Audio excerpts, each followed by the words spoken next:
Monsieur Mohamed Dahmani, bonjour. Bonjour. Alors, indemnisation des victimes des dernières intempéries, instructions et directives du président de la République pour clore ce dossier d'ici la fin de la semaine. Le travail a déjà commencé puisque dès le début des intempéries, des cellules de suivi ont été instituées au niveau du département du ministère de l'Intérieur et des collectivités locales. Monsieur Dahmani.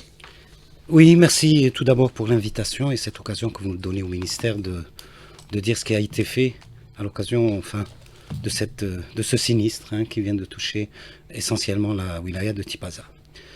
Comme vous le disiez, dès les premières heures, une cellule a été installée auprès du ministre de l'Intérieur pour suivre la situation de minute en minute sur l'ensemble des wilayas qui ont été touchés et plus précisément la wilaya de Tipaza qui a été fortement impactée par ces pluies diluviennes. Ce qu'il faut savoir, c'est qu'il y a un comité intersectoriel qui est de permanence au niveau du ministère de l'Intérieur toute l'année, 7 jours sur 7, 24 heures sur 24, et qui regroupe un haut fonctionnaire du ministère de l'Intérieur avec des officiers de la DGSN, de la Gendarmerie nationale, de la protection civile, qui sont en veille permanente sur toutes les questions liées aux risques majeurs, toutes les catastrophes qui risquent d'arriver pour coordonner le travail au niveau national et informer les hautes autorités du pays en temps opportun. Cette cellule, c'est une cellule ad hoc qui a été créée, en plus de ce comité, qui a été créé auprès du ministre, justement pour suivre tout ce qui s'est passé lors de ce sinistre qui a touché les wilayas algériennes, notamment celles du centre et de l'Est, les 24 et 25 mai courants. Alors justement, par rapport à ce que vous déclarez à l'instant, Monsieur Mohamed Dahmani, est-ce qu'on peut considérer que le travail de recensement des victimes a déjà commencé puisque le président de la République a donné l'ultimatum de la fin de la semaine? Est-ce qu'on peut avoir quelques indicateurs sur ce qui a déjà été engagé au niveau de votre département ministériel? Bien évidemment, un travail de recensement a déjà commencé au niveau de la wilaya. C'est les services techniques de la wilaya, l'ensemble des directions concernées ont déjà commencé un travail de terrain, de recensement de tout ce qui a été touché. Ce travail de recensement concerne donc des travaux publics, concerne l'ensemble des logements et des infrastructures de l'État qui ont été touchés, et également l'ensemble des maisons de particuliers qui ont été touchés partiellement, où on a eu en tout cas un seul effondrement à Fouca d'une maison. Mais en tout cas, il y a maintenant une quarantaine de familles qui ont été relogées, enfin hébergées temporairement grâce à la wilaya et au service de la protection civile. Donc déjà, une quarantaine de familles vont bénéficier très vite de l'opération de relogement qui a été décidée par Monsieur le Président de la République. Alors, autre, bien sûr, chiffre éventuellement pour clore, bien sûr, ce chapitre de recensement aujourd'hui. Monsieur Dahmani, est-ce qu'on peut considérer que tous les moyens sont mis en place et déployés sur le terrain? Tout d'abord, il faut revenir un peu sur ce qui s'est passé. Première des choses, elle a les 2 anges qu'on a perdus. Deux enfants. Exactement. La petite Aya à Galma et Mohamed Abdelraouf à Khmisti.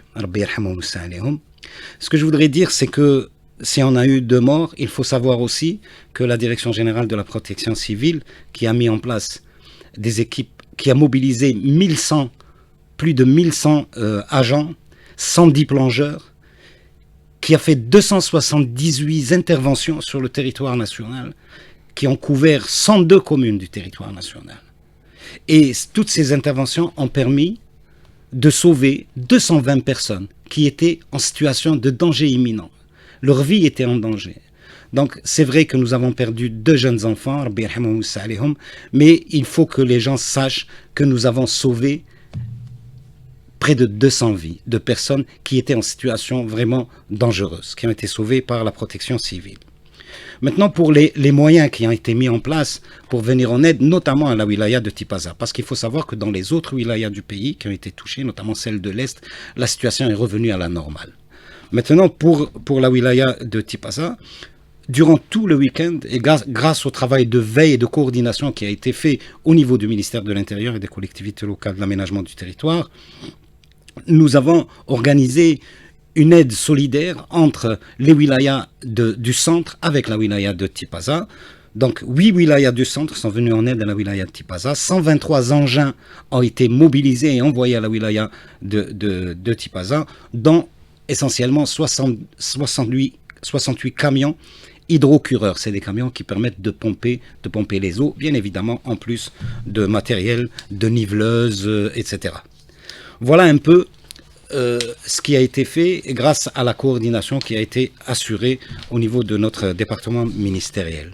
Et le travail, bien évidemment, continue. Je voudrais aussi souligner, Souhila, si vous me le permettez, 30 secondes, c'est le vendredi, après Salat al-Jumu'ah, nous avons remarqué un engouement extraordinaire de la société civile. Les associations locales se sont mises aussi aux côtés des services de la wilaya pour aider à la reprise de la vie normale dans les communes les plus touchées.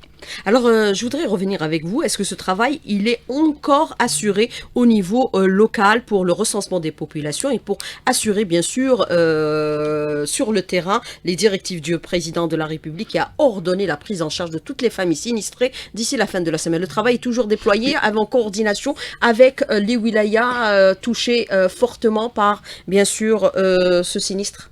Le travail a commencé dès les premières heures et il est en train de continuer et il continuera à se faire jusqu'à répondre aux instructions de Monsieur le Président de la République. Les équipes sont toujours sur le terrain actuellement? Les équipes sont sur le terrain. Alors, il y a eu bien sûr, par rapport à cette situation, 10 milliards de dinars dégagés. C'est des 10 milliards de dinars dégagés du fonds des calamités naturelles qui est existant au niveau de votre département ministériel, Monsieur Mohamed Dahmani. Oui, nous disposons d'un fonds des calamités naturelles et donc ces 10 milliards de dinars, 1000 milliards de centimes, vont être mobilisés à partir de ce fonds et participer à l'indemnisation telle que cela a été instruit, comme nous l'avons été instruits par Monsieur le Président de la République. Donc les gens qui ont été dans les maisons ont été endommagés, enfin tous les sinistrés de ces pluies diluviennes. Alors, je voudrais revenir avec vous sur un aspect qui est très important aujourd'hui. Nous avons vu qu'avec ces changements climatiques, les pays et les États sont bouleversés par rapport à cette situation. On parle de plus en plus aujourd'hui des risques majeurs liés à ces changements climatiques, notamment le phénomène de la sécheresse, puisqu'on est passé d'une extrême à une autre, où il y avait rarification des pluies, puis il y a eu des pluies bien sûr abondantes et diluviennes, au point bien sûr d'occasionner de grands dégâts au niveau de certaines wilayas qui sont aujourd'hui sinistrées, même si la vie commence à reprendre son cours normal. Est-ce qu'on peut considérer qu'aujourd'hui, au niveau des collectivités locales, dès qu'il y a un BMS, le bulletin de météorologie spécial, il y a automatiquement activation d'un dispositif de veille et de surveillance? Est-ce qu'on prend en considération les BMS au niveau local? Tout à fait. Bien sûr qu'on prend en considération les BMS. La commission dont je vous ai parlé, qui est installée au ministère de l'Intérieur, dès qu'il y a un BMS qui tombe, il est diffusé à toutes les wilayas concernées et des mesures sont prises. Il y a la mobilisation de la protection civile qui se fait immédiatement, etc. Il y a une bonne préparation. Ce qu'il faut dire aujourd'hui, c'est que, regardez ce qui s'est passé le 24-25 mai. Le 24, on avait un BMS, un bulletin de météo spécial, qui est annoncé entre 20 à 40 mm, au plus 50 mm de pluie. À Tipaza, nous avons eu 150 mm de pluie. Donc même on a eu des pluies qui dépassent de loin les prévisions qui ont été faites. Il faut savoir que 150 mm de pluie, c'est 4 fois plus que la moyenne mensuelle du mois de mai. Donc on n'est plus devant des inondations qui sont dues à des crues d'oued ou à des remontées d'eau à cause de pluies qui durent trop longtemps. Nous sommes véritablement devant des phénomènes extrêmes qui sont dus au changement climatique. Donc c'est des pluies qui tombent très vite, qui sont localisées et qui sont d'une rare violence. Et pendant qu'il y a ces pluies diluviennes qui chutent, des eaux qui chutent le long des rues, etc., il est très difficile d'intervenir. On est obligé d'attendre que ça se termine pour pouvoir intervenir. Et souvent, on est surpris par les dégâts que ça fait, et c'est quasiment inévitable. Bien évidemment, on peut améliorer les situations. On peut améliorer la situation. Il y a beaucoup de choses à faire. Nous devons le faire. Alors justement, vous parlez des phénomènes extrêmes, des dispositions qu'on pourrait prendre pour bien sûr améliorer la situation, mais d'ores et déjà, partant d'un constat, est-ce qu'on peut considérer que les collectivités locales ont une part de responsabilité par rapport à ce qui s'est produit, parce que souvent, ils se prennent à pour, par exemple, évacuer les voies d'évacuation des eaux pluviales. Le regard, par exemple. Bien évidemment, les collectivités territoriales ont leur part de responsabilité. Il faut faire le bilan aujourd'hui et situer les responsabilités, puisqu'on est dans un contexte de changement de gouvernance, monsieur Mohamed Dahmani. Écoutez, le 24-25, pendant qu'il y avait les pluies diluviennes en Algérie, il y avait exactement le même phénomène en Espagne. L'Italie également, qui ont connu énormément de dégâts. Énormément de dégâts. Et c'est des pays qui ont l'habitude et qui ont des plans de prévention, etc. Donc, il y a une part qui est inévitable, et ça, il faut le comprendre. Il y a une part de dégâts qui est inévitable. Maintenant, comment éviter le pire? D'abord, il y a le projet de loi concernant les risques majeurs, la loi 04-20, qui date de 2004, qui sera actualisé prochainement. Le projet a été terminé de sa révision et il sera présenté incessamment au Conseil des ministres. Au Conseil du gouvernement. Et après la loi est après au Conseil des ministres. Alors, la loi 04-20, elle date de 2004. Depuis 2004, vous savez, nous avons adhéré à des accords internationaux, le cadre de Sendai en 2015 et les accords de Paris sur les changements climatiques. Et ça change complètement de paradigme au niveau international. Et donc, faudrait que nous aussi, dans notre loi nationale, on change de paradigme et on passe de la gestion des catastrophes à la gestion des risques. C'est-à-dire qu'il faut apprendre à vivre avec ces phénomènes extrêmes. Exactement. Et il faut apprendre à faire de la prévention, à faire des choses avant que les catastrophes n'arrivent. Et c'est des aspects que nous aborderons encore une fois dans la deuxième partie de l'invité de la rédaction, où 5 minutes seront également consacrées aux questions des auditeurs qui nous contacteront sur notre page Facebook invité de la rédaction. Monsieur Mohamed Dahmani, merci. Restez avec nous, on revient dans un tout petit moment, à tout de suite. Alors, monsieur Mohamed Dahmani, moi je voudrais revenir avec vous sur plusieurs aspects, par rapport bien sûr aux instructions du président de la République d'indemnisation de toutes les familles sinistrées. C'est ça l'instruction du président de la République, monsieur Dahmani. C'est tous ceux dont, bien sûr, le sinistre est avéré, seront compensés par rapport aux pertes qu'ils ont subies. Dans tous les domaines, même les pêcheurs sont concernés aujourd'hui par cette question, monsieur Dahmani. C'est tout à fait cela. Donc, toutes les familles qui ont perdu leur logement vont être relogées. Toutes les maisons qui ont été touchées, partiellement, etc., vont être réhabilitées sur la base d'octroi d'allocation de l'État, à la charge de l'État. Donc toutes les maisons vont être réhabilitées ou restaurées. Tous les pêcheurs qui ont perdu leurs embarcations ou leurs bateaux de pêche vont être indemnisés à la charge de l'État et ils vont bénéficier d'une allocation en attendant que les ports soient remis, que tous les ports de pêche qui ont été touchés soient remis à l'État. Ils vont bénéficier d'une allocation entre 20 000 et 30 000 dinars. Donc, que les citoyens soient rassurés, cela va avoir lieu et dans la semaine qui vient, conformément aux instructions de Monsieur le Président de la République. D'ailleurs, ce matin, le ministre de l'Intérieur des collectivités locales, en compagnie de la ministre de la Solidarité, se déplaceront à Tipasa et se déplaceront également à Guelma pour présenter les condoléances de Monsieur le Président de la République aux familles qui ont perdu les deux anges dont je parlais tout à l'heure, Aya et Mohamed Abdelraouf.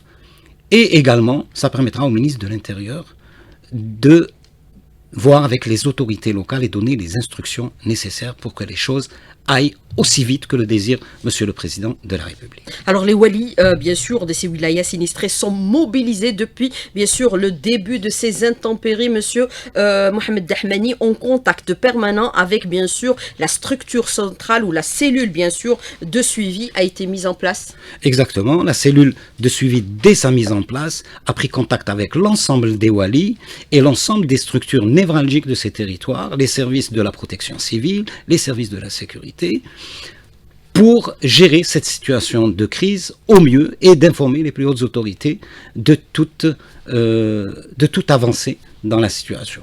Alors, je voudrais revenir avec vous, bien sûr, sur certains aspects. Nous avons vu aussi certaines images qui ont défilé sur les réseaux sociaux. Pas d'inquiétude, l'État est là pour assurer, bien sûr, l'indemnisation de toutes les victimes, parce qu'on a vu certaines manipulations de ce qui s'est produit sur les réseaux sociaux pour, bien sûr, mettre en colère la population. Monsieur Mohamed Dahmani, puisque nous avons vu que la réaction de l'État a été immédiate et urgente. La réaction de l'État est immédiate et urgente comme à l'accoutumée. C'est une tradition algérienne. L'État a toujours été aux côtés du citoyen dans les moments les plus difficiles. Donc ce n'est pas nouveau pour nous. Bien évidemment, il y a des gens qui voudront dire par-ci par-là que les choses sont très graves, que les gens vont être laissés pour compte, qu'ils vont être abandonnés. Bien sûr que non, et l'État algérien a toujours été là. Il n'y a pas un État au monde qui indemnise les gens de cette façon-là. L'effort de solidarité de l'État envers ses citoyens, c'est quelque chose d'extraordinaire et c'est véritablement une coutume en Algérie. Donc les gens n'ont pas d'inquiétude à avoir sur ce sujet. Et Monsieur le Président de la République l'a démontré hier, l'État est toujours à la hauteur. Alors, vous avez dit dans la première partie qu'aujourd'hui, il y a une révision du plan de prévention par rapport, bien sûr, au phénomène des changements climatiques et, bien sûr, ces phénomènes extrêmes. Est-ce qu'il faudrait aujourd'hui, par exemple, apprendre à vivre avec ces calamités naturelles? Comment apprendre, comment mettre en place un dispositif de prévention également, puisque nous avons vu que les 2 victimes, ce sont des enfants en bas âge. Est-ce qu'il faut impliquer la responsabilité de l'ensemble de la population quand il y a cette situation extrême, monsieur Dahmani? Tout à fait. D'abord la loi. Les parents aussi, ils ont une part de responsabilité. Bien sûr. Tout d'abord la loi. La loi va intégrer, la prochaine fois va intégrer le changement climatique comme risque. Ce que n'était pas le cas dans l'ancienne loi. Donc, sécheresse et inondation. Donc ces phénomènes extrêmes. D'abord ça. Ensuite, la dernière fois, quelques jours avant la catastrophe que nous avons vécue, le 20-21 mai, à l'occasion du colloque qui a été organisé par le ministère de l'Habitat et de l'Urbanisme et de la Ville, Monsieur le Premier ministre, dans son allocution d'ouverture, a instruit le ministère de l'Intérieur d'intégrer dans la loi sur la commune et la loi sur la wilaya, qui sont en révision, la dimension de la gestion du risque au niveau local, notamment sur le plan préventif. Toujours le mois de mai, le 8 mai, Monsieur le ministre de l'Intérieur, des collectivités locales et de l'aménagement du territoire s'est déplacé à Chlef pour inspecter les regroupements régionaux de la protection civile qui ont fait des exercices de simulation de gestion de crise avec les services techniques de l'État au niveau wilayal. Ce jour-là, j'ai eu le plaisir et l'honneur de présenter à Monsieur le ministre de l'Intérieur le premier plan de prévention multirisque au niveau local que nous avons élaboré au ministère de façon pilote dans le cadre du programme CAPDEL que nous développons avec le programme des Nations Unies pour le développement. Donc l'intégration de cette dimension de risque au plan préventif dans le cadre de la législation relative aux collectivités territoriales, c'est quelque chose d'éminemment important. Nous avons réalisé un premier plan pour la commune de Ouled Ben Abdelkader dans la wilaya de Chlef, qui connaît un certain nombre de risques majeurs, notamment les inondations avec Wetzli. Nous avons maintenant cette expérience. Comment la généraliser à l'ensemble du territoire? L'intégrer d'abord dans le système législatif et réglementaire des collectivités territoriales, et puis la généraliser sur l'ensemble du territoire national. Mais justement, ce programme multirisque, qu'est-ce qu'il prévoit aujourd'hui, ce programme avec les Nations Unies, Monsieur Dahmani? Alors, dans le cadre de ce programme, nous avons fait un travail de renforcement de capacité des cadres de l'administration locale. Parce qu'il est clair que la gestion des risques est une question partagée entre l'ensemble des services de l'État. Nous avons une protection civile qui a une expérience extraordinaire reconnue à l'échelle régionale et mondiale. Cependant, avant la catastrophe, c'est-à-dire dans le domaine de la prévention, il faudrait que tous les services de l'État, chacun dans son domaine, prennent en ligne de compte la question du risque et qu'au niveau local, il y ait un cadre de concertation permanent autour de la gestion des risques, un cadre de concertation multisectoriel et également multi-acteurs, c'est-à-dire qu'il faut qu'il intègre les autres acteurs de la société civile, autre changement qu'il y aura dans le cadre de la loi, les acteurs économiques du secteur privé et également la société civile. Donc voilà le nouveau paradigme vers lequel nous devons nous diriger. Ce qu'il faut comprendre, c'est que les aléas sont là. Les aléas naturels sont là. Ces inondations, ces phénomènes extrêmes, les séismes, etc. Les aléas sont là. Et le niveau du risque ne dépend pas uniquement du niveau de l'aléa. Il dépend surtout du niveau de vulnérabilité de nos territoires. Donc la prévention, c'est de diminuer au plus la vulnérabilité de nos territoires qu'il va falloir bien évidemment évaluer. Donc il faut identifier l'ensemble de nos vulnérabilités au niveau des territoires et veiller à ce que ces vulnérabilités soient levées. Alors, quand vous parlez de ces vulnérabilités, elles concernent tous les domaines aujourd'hui. Monsieur Mohamed Dahmani a commencé déjà par la construction. Alors, les vulnérabilités concernent l'environnement naturel, elles concernent l'environnement artificiel, c'est-à-dire l'environnement bâti, elles concernent aussi les populations. Parce que si vous n'avez pas des populations conscientes du risque, si vous n'avez pas de culture du risque et de culture de la prévention, on ne peut pas faire grand-chose. Donc il faut également faire beaucoup de communication, de sensibilisation, intégrer dans les programmes de l'enseignement à tous les niveaux, à tous les cycles de l'enseignement, intégrer le risque et le comportement à avoir au moment des catastrophes, avant les catastrophes et après les catastrophes. Alors, ces risques majeurs impliquent tous les phénomènes extrêmes, y compris la sécheresse, puisque même dans notre législation par rapport à la compensation des compagnies d'assurance, elle n'est pas considérée comme étant une calamité naturelle. Monsieur Dahmani. Avec la révision de la loi, ça le sera. Ça le sera prochainement. Bien sûr, tout ce qui est dû au changement climatique va être reconnu en tant que risque majeur. Alors, je voudrais revenir avec vous, bien sûr, sur ces phénomènes extrêmes. Nous sommes passés d'une situation à une autre, une situation de quasi-sécheresse, à une situation, bien sûr, des inondations qui ont affecté un certain nombre de wilayas. Est-ce qu'on peut considérer aussi, partant de là, qu'il va falloir aussi reprendre ou réactualiser certaines dispositions qui existaient par le passé, comme par exemple le ministère des Ressources en eau, qui gérait, lui, le phénomène des inondations des villes, en mettant en place un dispositif particulier. On l'a quasiment abandonné. Aujourd'hui, on gère plus la ressource que, bien sûr, ces inondations. Est-ce qu'il faut le reprendre? Puisqu'on se souvient, on a eu 2001 Bab el-Oued et on a eu en 2005 la wilaya de Ghardaïa qui a été également totalement inondée. On a réalisé des digues de protection. Monsieur Dahmani.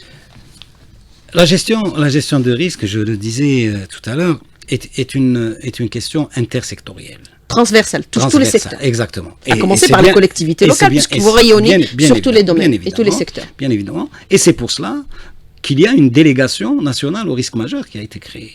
La délégation est dotée d'un comité qui regroupe l'ensemble des secteurs. Mais est-ce qu'on peut évaluer son travail, cette délégation au risque majeur, monsieur Mohamed Dahmani, puisque de par la loi de 2004, elle a été instituée bien plus tard, vers 2010. On a mis en place, monsieur, bien sûr, risque majeur au niveau du ministère de l'Intérieur, mais on n'a pas mis en place aussi tous les autres aspects de la loi dans le sens des textes d'application, par exemple, un haut observatoire des risques majeurs qui pourrait être sous bien sûr la tutelle du président de la République. Monsieur Mohamed Dahmani. Alors, nous allons attendre la nouvelle loi. Donc on va pas Elle le prévoit également? On va pas anticiper. Je ne suis pas mandaté pour vous parler de ce qu'il y a dans la loi, parce qu'elle doit être revue par le gouvernement. Mais elle a été discutée la semaine dernière, largement et longuement. Elle a été discutée. Donc je laisserai les détails sur la loi à d'autres personnes habilitées. Ce que je peux vous dire, c'est que ce n'est pas à moi non plus d'évaluer le travail de la délégation. Mais est-ce que c'est un travail qui doit être évalué? C'est un travail qui doit être évalué, mais il faut aussi reconnaître que c'est très difficile. On parle d'obligation de résultat aujourd'hui. Bien évidemment. Et c'est très difficile de partir d'une culture sectorielle, où des secteurs fonctionnent en silo, à une culture où les secteurs doivent travailler en coordination. En synergie. Donc, en synergie, exactement. La délégation a été quelque peu retardée à cause du travail sur la révision des risques que la délégation elle-même a piloté. Donc la nouvelle loi a été pilotée par la délégation au risque majeur. Il y a les temps de mise en place d'une instance aussi importante. Maintenant, j'espère qu'à partir de la nouvelle loi et certainement une réorganisation en conséquence de la délégation au risque majeur, que le travail sera fait avec célérité. Il faut dire aussi que pendant un certain nombre d'années, cette question n'a pas été prioritaire et aujourd'hui, elle l'est et au plus haut niveau.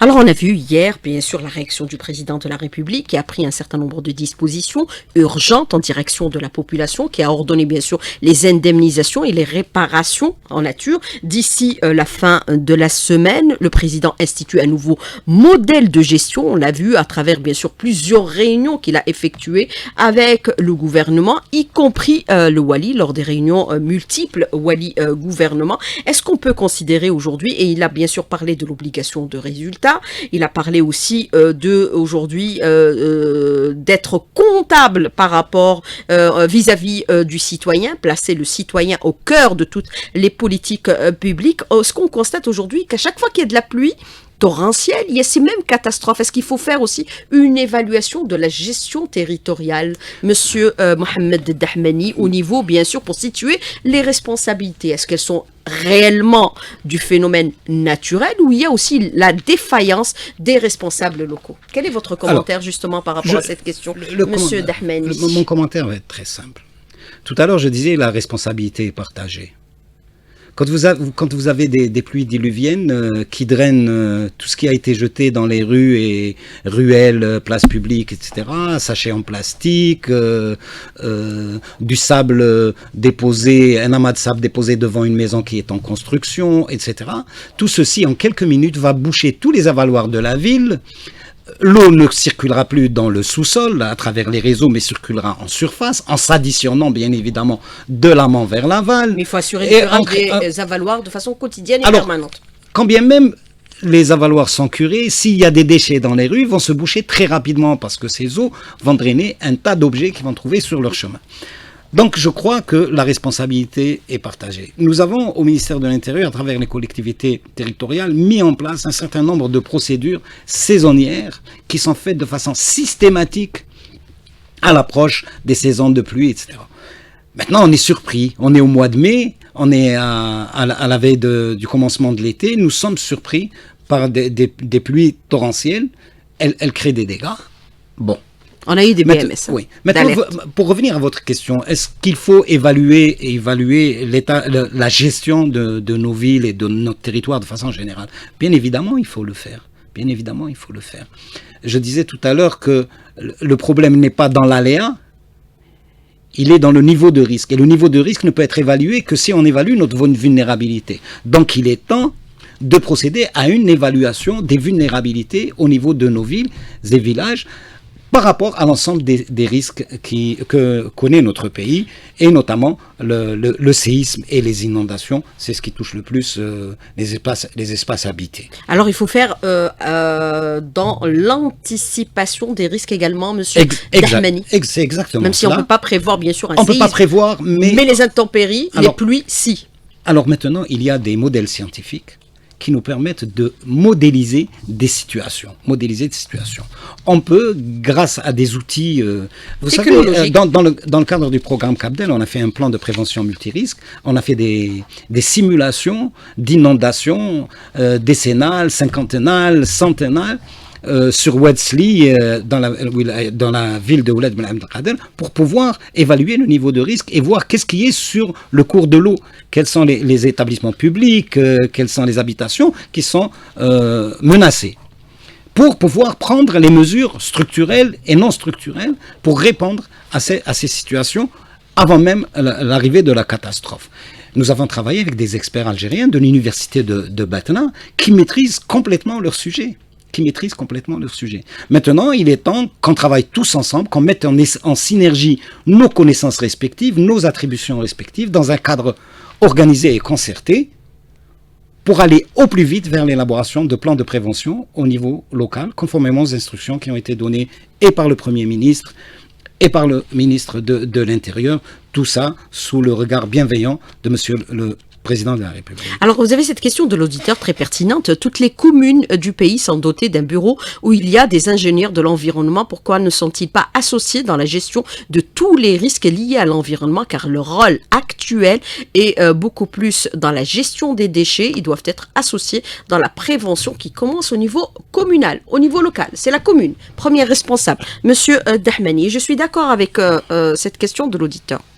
Alors, les cadres de l'environnement au niveau local, notamment au niveau wilaya, sont impliqués sur toutes les questions liées aux risques environnementaux. Vous savez, toutes les installations classées. Tous les démembrements des secteurs sont au niveau local.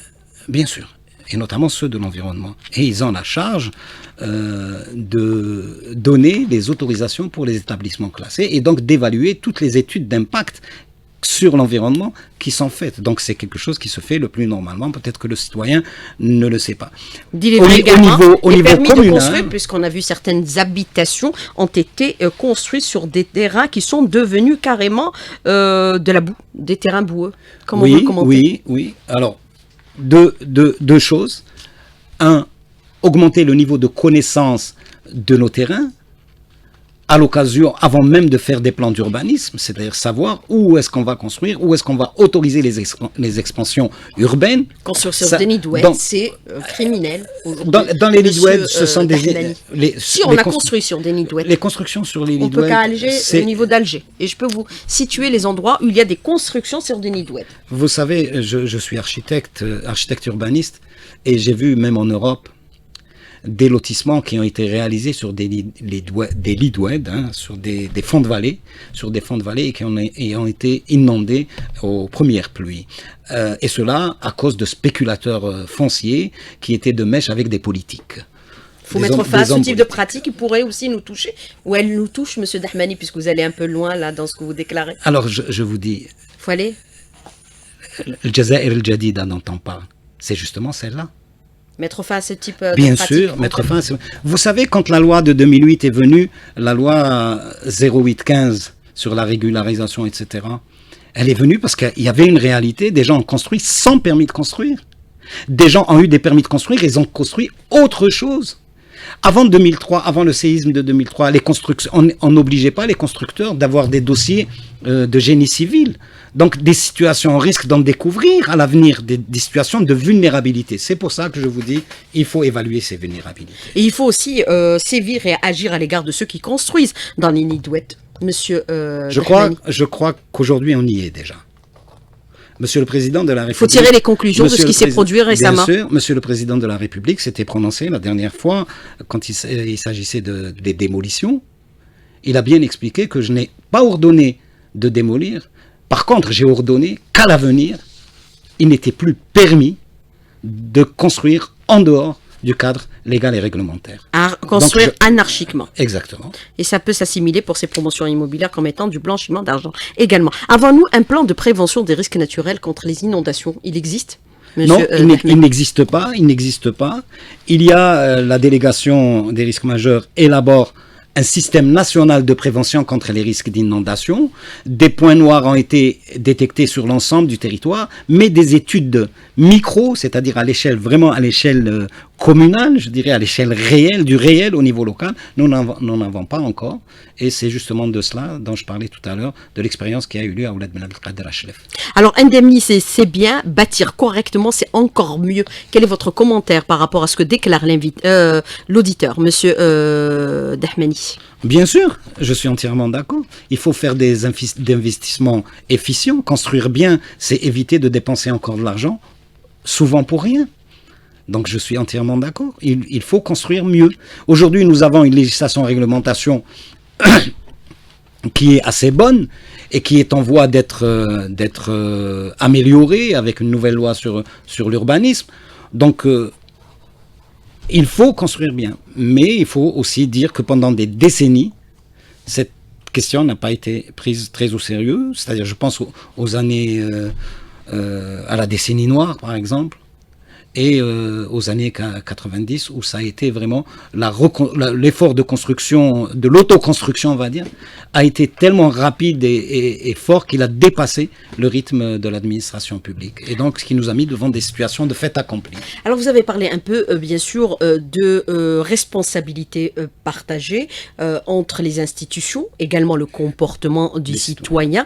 Est-ce qu'il faudrait aussi parallèlement instituer une culture de l'assurance contre les catastrophes naturelles, puisqu'il y a aujourd'hui la CatNat, mais très peu d'Algériens souscrivent à cette assurance contre les catastrophes naturelles et qui permet bien sûr une indemnisation par les compagnies d'assurance. Monsieur Dahmani, puisque l'État arrive toujours à la rescousse des citoyens, est-ce qu'il faut changer aussi graduellement les mentalités? L'État arrive à la rescousse des citoyens, il est dans son rôle. Maintenant, changer de culture, oui, bien évidemment, tout est culturel, tout est culturel. 10%, même pas plus, Exactement. même pas. Et là, Je je pense que là, il faut vraiment de grandes campagnes nationales de sensibilisation, mais vraiment de proximité, de la sensibilisation de proximité à l'endroit des citoyens, à l'endroit des acteurs économiques, pour qu'ils souscrivent ce genre d'assurance. Mais également la culture du risque. La culture du risque doit également être propagée au sein de toute la société. Comme je le disais tout à l'heure, il faudrait que la société civile soit un acteur central dans la prévention des risques. Il faut que ça soit un véritable animateur de cette propagation de la culture du risque au niveau des territoires. Il faut enseigner des modules sur, bien sûr, comment agir face aux risques majeurs aujourd'hui, Monsieur Dahmani, au niveau des écoles, déjà prioritairement. Exactement. Je vous donne un exemple. Nous l'avons fait du 1er mai au 13 mai, au niveau de 8 communes pilotes. Nous avons fait un travail extraordinaire de coopération entre deux ministères, le ministère de l'Intérieur et le ministère de l'Éducation, avec les services de la protection civile, et nous avons fait des activités au sein des écoles de formation, sensibilisation pour les enseignants et les chefs d'établissement, des 3 cycles, et nous avons fait même des exercices avec les enfants qui ont simulé un séisme, donc ils ont appris comment se comporter, comment se mettre sous les tables, etc. Et on a fait également un exercice d'évacuation de l'école en cas de séisme ou en cas de feu, etc. Et ça a été vraiment très bien accueilli au niveau des communes pilotes. Nous avons associé les associations locales pour être des animatrices de toutes ces activités. Ça a très bien fonctionné.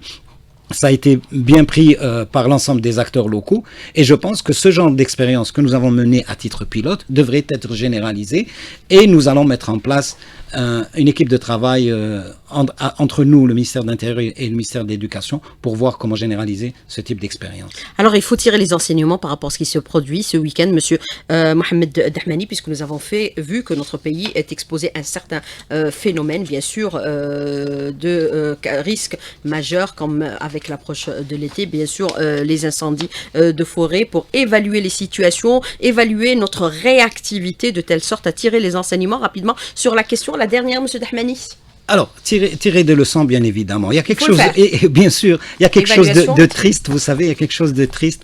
Les services de la protection civile ont besoin de catastrophes pour évoluer. C'est-à-dire que chaque catastrophe est une occasion pour mieux faire à l'avenir. Mais c'est un corps qui évolue très bien également. Monsieur Mohamed Dahmani, merci d'avoir répondu à nos questions et d'avoir été en direct avec nous ce matin dans le studio. Merci beaucoup, bonne journée, à bientôt et à demain. Au revoir.